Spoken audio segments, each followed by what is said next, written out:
It's Thursday, April 5th, and your stories today are Alibaba files trademark lawsuit, Mark Karpeles doesn't want billions of dollars, and a crypto Twitter battle.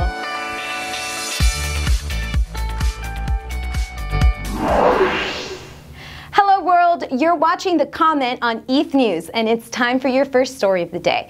On April 2nd, 2018, Chinese conglomerate Alibaba filed a lawsuit in the U.S. District Court in Manhattan against Alibaba Coin Foundation, a recently created Dubai-based company in the midst of an initial coin offering. Through its sale of Alibaba coins, the ABBC Foundation has raised over $3.5 million. In Monday's complaint, Alibaba asserted that the ABBC Foundation has utilized prominent, repeated, and intentionally misleading representations of Alibaba trademarks to promote and sell digital assets. A search of the USPTO's trademark electronic search system shows that Alibaba holds numerous trademarks in the United States. Alibaba and Alibaba Coin Foundation are not affiliated in any way. But according to Alibaba, the ABBC Foundation has used the retail and technology giant's trademark without alteration in countless instances and has done nothing to combat or correct this confusion. The lawsuit additionally seeks punitive and treble damages for ABBC's possible violations of U.S. and New York law. In other news, in an April 4th Ask Me Anything on Reddit, former Mt. Gox CEO Mark Karpeles expressed that he doesn't want to receive what would be around 160,000 Bitcoin and Bitcoin Cash that will be left after Mt. Gox reimburses its users. The way bankruptcy law works in Japan, if there are any assets remaining after the creditor has been paid in full, then those assets are distributed to shareholders as part of liquidation.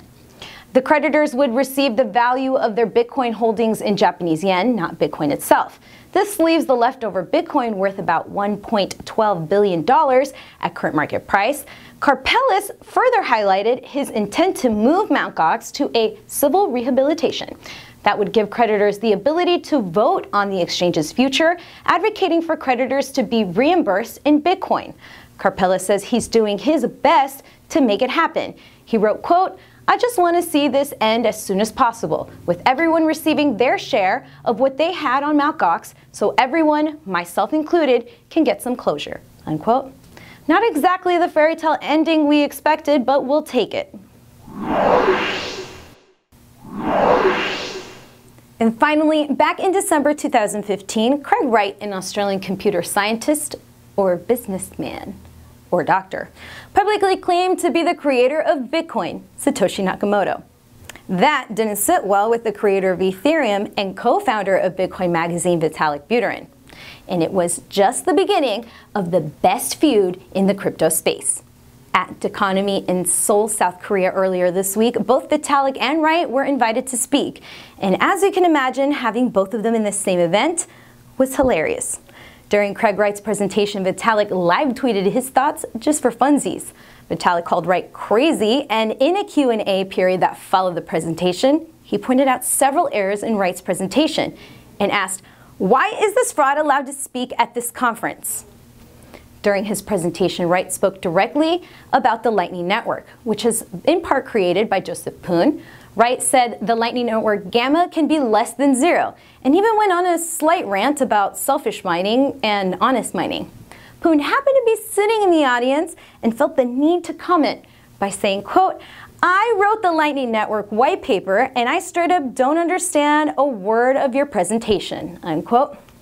Vitalik's live tweets were some of the most entertaining ones we've seen in a while, tweeting things like, "The next lie, according to Greg, is that Bitcoin needs to be fixed and that technocrats need to make it better," unquote. But nothing was quite as funny as Emin Gunsire tweeting a screenshot of an interview of Wright's mother admitting her son may be a compulsive liar. The screenshot told a story of a young Wright crashing his bike into a parked car and telling the doctor that treated him that he had broken his nose over 20 times. When the doctor told him that that wasn't possible, he said, quote, "I sew myself up when I get injured," unquote. So now we know. He often goes farther than he needs to and maybe bends the truth from time to time, but at least now we know all Vitalik has to say is yo mama. That's our comment for the day. But what do you think? Is Alibaba coin going down? Is Mark Karpeles trying to be a good person now? And whose side are you on in this Vitalik versus Craig Wright fiasco? My ether's on Vitalik.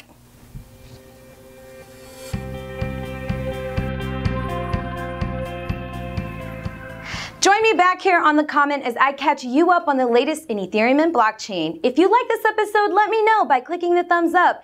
If you didn't like this episode, let me know by clicking the thumbs up. Don't forget to subscribe to our YouTube channel. Make sure you get all the newest episodes of The Comment as they air by clicking that alert button. That's that bell-looking thing next to the word subscribe.